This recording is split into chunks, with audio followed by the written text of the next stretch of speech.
Les Héros ordinaires, un projet de la compagnie L'Indocile mené par Anne-Laure Hagenmüller avec l'internat d'excellence de Guebwiller. L'idée de départ était la suivante. Comment partir d'un matériau intime pour le transformer en histoire par le chemin de l'écrit vers l'oralité. Au cœur de l'aventure, l'envie de faire jaillir les mots et l'imaginaire autant que redorer l'estime de soi. Ils ont entre 15 et 18 ans, ils suivent des cursus scolaires différents, mais ils partagent ensemble un même quotidien à l'internat de Guebwiller où ils vivent toute la semaine avant de rejoindre leur famille le week-end. L'internat propose un cadre propice et structurant afin de leur donner toutes les chances de réussite dans leur scolarité. Accompagnés par une équipe guidée par Anne Bressovant, CPE manager de l'internat, les jeunes bénéficient de projets particuliers et variés, leur permettant de développer tant leurs compétences sociales que scolaires. Anne nous a contactés il y a 2 ans avec l'envie profonde de proposer nos héros ordinaires aux élèves de l'internat d'excellence de Guebwiller. Quelques échanges téléphoniques et nous voilà lancés dans l'aventure.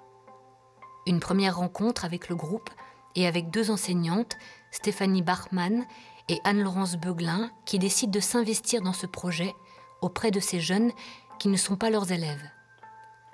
Anne-Laure Hagenmüller, directrice artistique de la compagnie L'Indocile et porteuse du projet des Héros ordinaires, propose de leur confier la première partie de l'aventure. Durant quelques semaines, Anne-Laurence et Stéphanie vont donc collecter les témoignages des élèves pour les accompagner ensuite vers l'écriture des histoires qui en découleront. Un grand saut dans le vide, un peu vertigineux. Un peu plus tard, on se retrouve pour découvrir les écrits. Il y a notamment cette histoire qui se passe en Alaska. Le climat est hostile, l'atmosphère pesante, il y a des morts, de nombreux morts.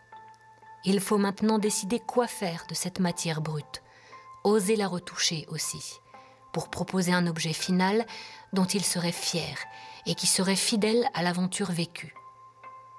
Il est tout d'abord décidé de publier un livre à partir de leur écrit. Et Anne-Laure propose par ailleurs de créer un reportage audio composé à la fois des textes, mais également d'interviews des jeunes. Car au final, les héros ordinaires, ce sont eux. Et qui sont-ils ces jeunes? Sans phare et sans triche. La lecture, l'écriture font-elles partie de leur vie de tous les jours, de leurs préoccupations, de ce qu'ils aiment, de ce qu'ils n'aiment pas? Pourquoi avoir placé la thématique de la mort au cœur de leur écrit? Jean, Léa, Camille, Noah, Damien, Karel, Mohamed, Chaman et Léa nous racontent. Les héros ordinaires par l'internat d'excellence de Guebwiller.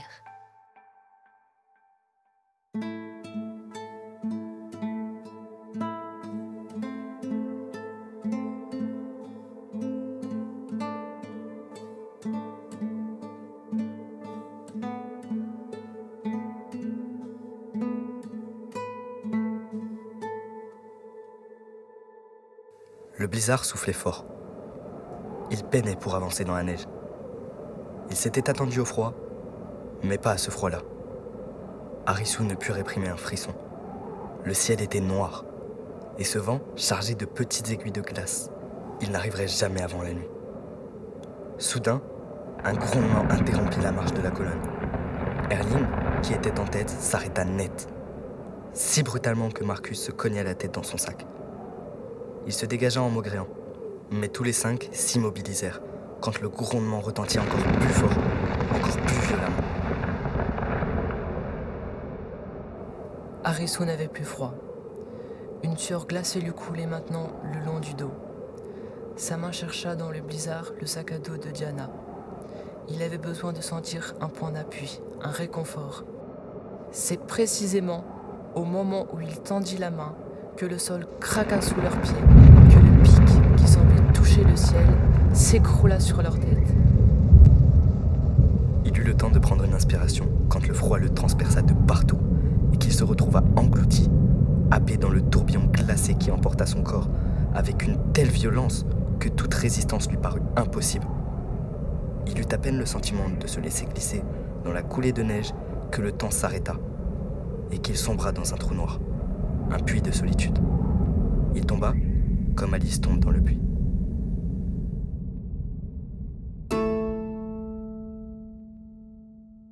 Après, personnellement, lire, ça me prend vraiment sur un coup de tête. Parce que j'ai des boîtes chez moi, mais c'est que des Harlequins et je suis fan de ça. Mais je lis pas tous les jours.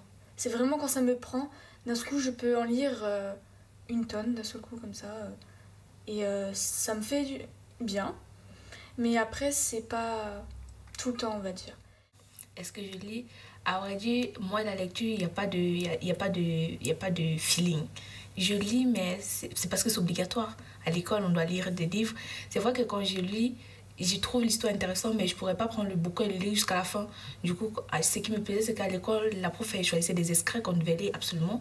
Et c'était bien. Du coup, je découvrais le livre à travers ces extraits. Et ensuite, je partais compléter avec des vidéos, des théâtres qui a été fait. Et ça complétait bien. Des fois, au début d'année, par exemple, le prof de français, il demande est-ce que vous lisez des livres, etc.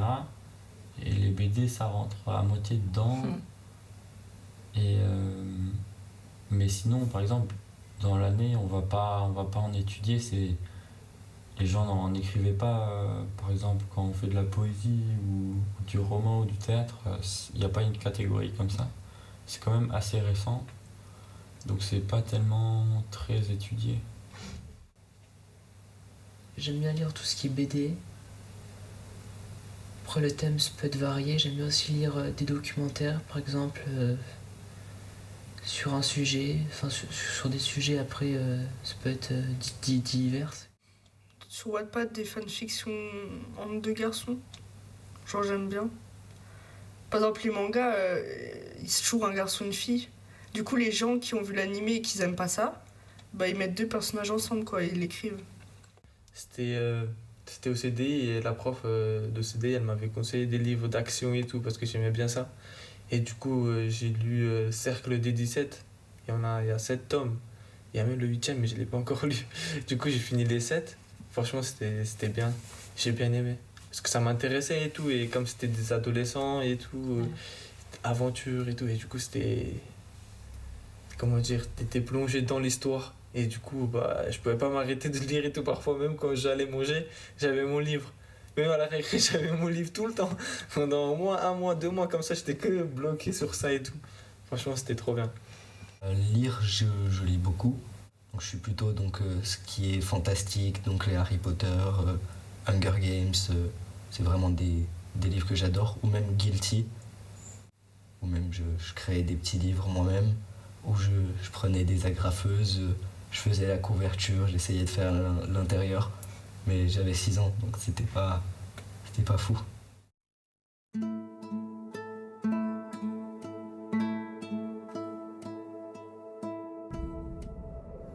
Marcus marche tout devant, mais il a besoin de prendre une pause pour fumer.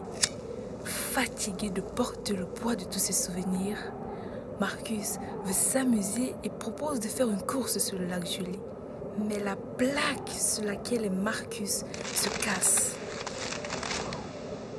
Erling ne veut pas sauver Marcus. Il est grossier. Les autres n'ont pas d'opinion, mais ils ne veulent pas y laisser leur peau. Alors, Marcus tombe tout seul. Pourtant, Erling revient sur sa décision. Il ne peut pas lâcher Marcus comme ça. Erling le tient par le bras et tire fort. Marcus est trempé, mais il est en vie. Ils sont écroulés tous deux au pied d'une montagne. Les autres ont continué d'avancer. On voit des petits points tout devant. Marcus a froid et il est fatigué et fragile. Il dit à Erling d'avancer, de ne pas l'attendre. Il le rejoindra à son rythme en haut de la colline. La silhouette d'Erling s'efface sous les yeux de Marcus. Ce dernier se lève en soufflant. Mais il n'est pas seul.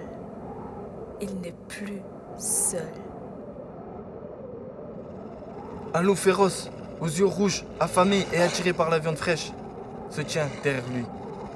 Marcus marche, Plus vite, il court et il chute. Il ne bouge plus. Il fait semblant de mourir. Le loup s'arrête, berné, mais malin. Il ne le mange pas tout de suite, car il veut jouer avec lui. Marcus ouvre les yeux, voit le ciel tout bleu. Il ne sent rien, aucune respiration sur son visage. Il se lève, il est confiant. Mais il a juste le temps d'entendre un grondement. Les griffes pénètrent son dos musclé. Il essaie de sauver sa vie et court. Mais à chaque fois, le loup le griffe. Marcus perd tout son sang. Il court, il trébuche. Il est à plat ventre. Il pense aux autres. Il pense à ses amis. Il revoit soudain son équipe, celle des vacances de son enfance. C'est bercé par ses souvenirs. Heureux que c'est un Marcus. Et écrire, par exemple, des histoires, des choses comme ça m'est arrivé des fois, oui. Et des fois, c'est drôle ou c'est agréable parce qu'on peut mettre aussi une part de nous. Et je sais pas, c'est particulier. Écrire, ça, j'aime vraiment écrire. Je sais écrire, ça libère la pensée. C'est des histoires. Mais la plupart de mes histoires sont inspirées de mon expérience à moi, de mes douleurs, de mes sentiments. Et il y en a d'autres, c'est juste parce que je regarde le monde, je me dis, mince, où est-ce qu'on va? Il y a des gens qui ne savent pas l'existence de telles choses, du coup j'ai envie d'écrire dessus. Je ne sais pas si c'est pour me cultiver moi-même ou c'est pour les autres. Mais dans tous les cas, il y a des choses qui ne se savent pas que j'écris.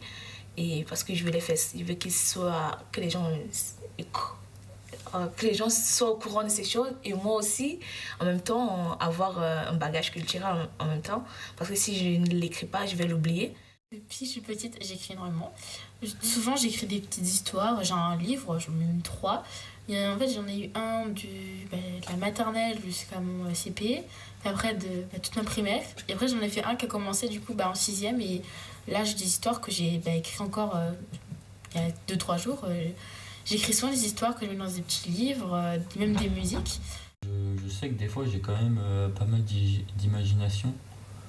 Mais après, prendre un stylo et écrire, vraiment, ça me saoule. J'ai pas envie. Une fois, j'ai vu une histoire un peu triste, mais je l'aimais bien. Moi, tout ce qui est écriture, lire et tout, c'est pas trop mon domaine. Par exemple, quand j'étais petit, des fois, mon père, quand il voyait que j'étais un peu trop sur les écrans, il me disait, tu vas dans ta chambre. Il me donnait des personnages, genre Thor ou des Marvel, et je faisais une histoire. Et j'adorais ça.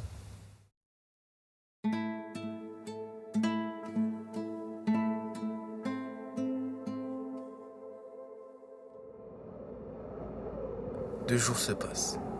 Le groupe est décimé. Ils arrivent dans un village autochtone. Le groupe tombe sur un petit stock d'alcool. Ils attendent le soir. Le village dort. En Alaska, la nuit est brutale et pesante. Jackie rampe vers le stock. C'est une survivante. Elle ne mourra pas ce soir. Elle dérobe plusieurs bouteilles qu'elle ramène.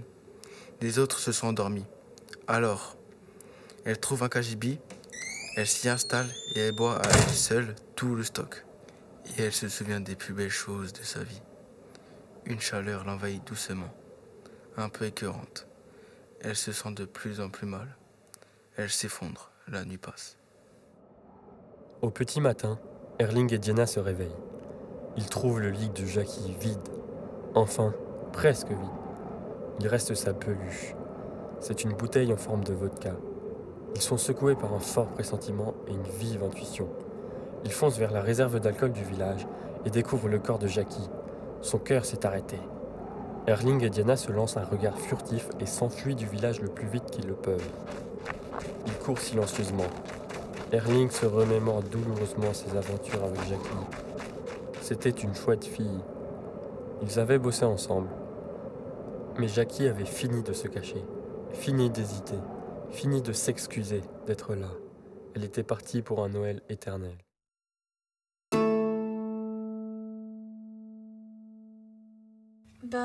Au final, le compte rendu, quand elle nous l'a lu et qu'on a reçu la fiche quand j'étais revenue, d'ailleurs, personnellement, je trouvais que c'était bien réussi, parce que je pensais pas que ça allait tourner comme ça, je pensais autre chose. Et je pensais qu'il allait avoir un thème obligatoire ou je ne sais pas, souvent c'est comme ça. Et que j'ai vu que c'était eux qui avaient Ça, je me suis dit, c'est quand même bien. Et après, quand j'ai vu l'histoire, habituellement, on ne fait pas d'histoire d'horreur. Alors, je me suis dit, c'est quand même bien trouvé. Ce que je pense, je trouve que c'est quand même exceptionnel parce qu'on est tous vraiment différents entre ceux qui ne voulaient pas et ceux qui étaient vraiment motivés, ceux qui étaient mitigés entre les deux. Et à la fin, on écrit un roman qui a de nombreuses pages. Je trouve ça fantastique. Comme la prof, Madame Berglund, elle a pu assembler toutes ces idées. Même quand on parlait juste comme ça pour s'amuser au début, elle les a tous notées. Et quand on lit, on se retrouve, on peut encore s'imaginer cette journée, comment on se sentait. C'est vraiment extraordinaire. En plus, toutes nos idées qui vont dans tous les sens, mais qui en même temps peuvent s'assembler et qui ont formé cette histoire. C'est bien. Juste fière de nous et fière que tout le monde ait un petit peu mis de sa personne pour faire ce livre, parce qu'il y en a, ils auraient pu juste ne rien faire et rester assis et rien faire. Et ce qui est bien, c'est qu'on a quand même tous participé et je pense que ça se ressent dans le livre, sinon vous n'aurez jamais proposé de publier, quoi. C'est rare, je pense, de voir un livre que plein d'ados participent. Je ne sais même pas si ça existe, que plein d'ados ont fait une histoire comme ça. Enfin, non, c'est très rare. Moi, j'ai jamais vu, quoi. Ce qu'on a écrit, au final, c'était quand même pas mal des paroles rapportées que la prof a écrit. Et c'était aussi des textes que nous, on avait écrits, et elle a quand même apporté beaucoup de liens entre tous ces textes. Au début, c'était quand même un gros groupe d'idées, puis après, j'ai réussi à les former, puis ça a donné ça, du coup. Moi, ce que j'ai compris, c'est qu'on va faire un enregistrement, je crois. Ouais, c'est ça, aux Dominicains. Ouais, moi je pense que ça va être cool. Moi, les personnages, je les aurais plus développés en fait. Donc là, ils l'ont pas fait trop. Ils ont mis des anecdotes de nous sur les personnages, mais Diana, qui est mon personnage, je voulais pas qu'il. J'aurais préféré qu'il lui mette en même temps aussi mon anecdote. Moi, j'aurais préféré un jeu de survie. Comme dans Alice in Wonderland un peu. Franchement, ce qu'on a écrit, c'est plutôt pas mal. Je trouve l'histoire intéressante, longue, et il y a beaucoup de suspense. Franchement, en vrai, ça va, on a quand même géré. Je pensais pas qu'on allait réussir un jour parce qu'au début, je me suis dit, mais c'est quoi ça et tout, on est en train de faire. Moi, je pensais qu'on allait parler genre comme un théâtre et tout. Mais en fait, c'était un roman et tout. Donc, franchement, c'était bien parce que genre, ça à nous d'inventer les histoires et tout. Et du coup, avec Karel, j'étais avec Karel, on inventait et tout. Franchement, on s'est lâché, c'était trop bien. Non, je pensais pas imaginer ça un jour que moi-même, je vais écrire un roman. Non, je pensais pas. Mais franchement, là, je suis content. Quand même, on a fini et tout. Ce qu'on a écrit, je trouve en général que c'était bien. Mais au début, donc j'étais pas là pendant plusieurs séances. Donc je suis arrivé et il nous parlait par exemple de noms. Et ça a été souvent, on se disputait pour dire quel nom on voulait choisir. À la fin, on se disputait un peu pour savoir qui chacun voulait tuer. Donc j'ai bien aimé. Mais ce qu'on a écrit, je trouve qu'il y a des fois où on aurait pu rajouter un peu plus de détails, un peu plus pour que ce soit plus immersif. Je pense qu'on était capable, mais pas après une journée de cours.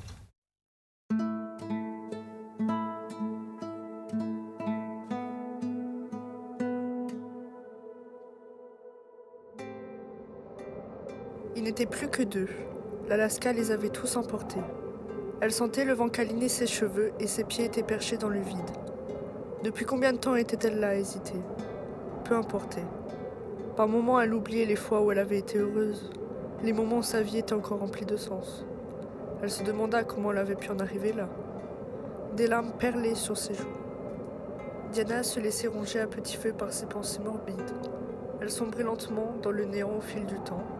Elle n'avait qu'à se laisser glisser. Elle se leva, les larmes aux yeux. Oui, de toute façon, il n'y a pas de doute. Je dois partir, mon existence est trop déroutante. Elle était debout, bien décidée à passer à l'acte. Soudain, une voix vint trancher le fil de ses pensées macabres. Tu comptes réellement mourir ici? Noyé? C'est pathétique. Un rictus s'affichait sur les lèvres d'Erling. Pense-le, je m'en moque, répliqua-t-elle. Il la tira par le bras pour la jeter au sol. Merde, Diana, tu es libre de faire ce que tu veux. Mais toi, refuser le combat? J'arrive pas à y croire. Il haussa les épaules, tourna le dos et s'en alla.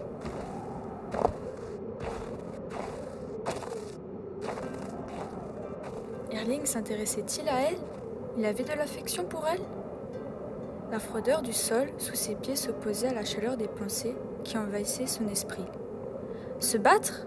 Pour qui? Plus rien ne la retenait ici, et ce, depuis le décès de Marcus. C'était le seul à la protéger face à tout. Elle se sentait si seule, si misérable. Plus rien ne la retenait ici, et ce, depuis le décès de Marcus.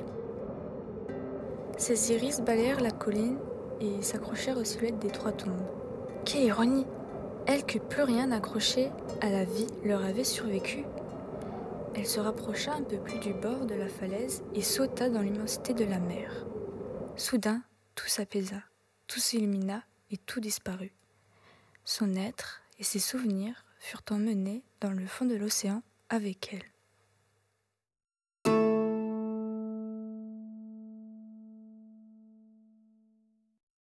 Moi, quand je pense à la mort, c'est parce que j'avais vu de nombreuses scènes. Moi, quand je vois des films d'horreur, les gens qui meurent, bizarrement, j'y rigole. Parce que je sais que c'est la fiction. Je peux me permettre de rigoler, c'est pas la vraie vie. Quoique, ça peut être une représentation de la réalité, mais je ne l'ai pas vu, je ne l'ai pas expérimenté, donc je me permets de rigoler, mais tout en gardant au coin de ma tête que, doucement, ça peut arriver. Pour moi, la mort, c'était vraiment la mort de la pensée. Vous voyez, quand vous vous oppressez, vous repensez juste pour les autres. Et puis voilà.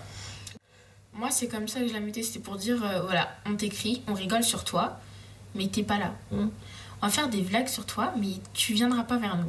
Voilà, laisse-nous vivre, mais en tout cas, moi, j'ai toujours vaut mieux rire qu'en pleurer. On a tous eu des gens dans la famille qui sont morts, on a tous vécu ou connu des histoires de morts, et c'est quand même bien qu'on arrive encore à en rigoler, quoi, parce que bon... Quand on parlait de sur quoi on allait écrire, il y en a certains qui ont lancé l'idée, qui avaient très envie de faire sur ça. Et du coup, vu qu'avant on avait cherché plein de noms de personnages, fallait qu'on utilise ces personnages, donc tout le monde a repris un peu la même idée. Et du coup, on a écrit des histoires. Le thème de l'horreur, le gore, c'est vrai que quand on lit, enfin moi je sais que d'un côté j'ai envie de savoir la fin, parce que je me mets vraiment dans l'histoire. Et puis en même temps, si l'histoire est bien faite, j'ai quand même des petits frissons. Donc c'est ça qui est bien. Une personne, quand elle vit, on sait pas vraiment qui c'est. Quand elle meurt, elle peut aussi exprimer ce qu'elle était vraiment. La mort, c'est parce que à la fin, tout le monde voulait qu'il reste juste une personne. Du coup, on a dû faire des personnes qui tombent dans la neige, ils meurent.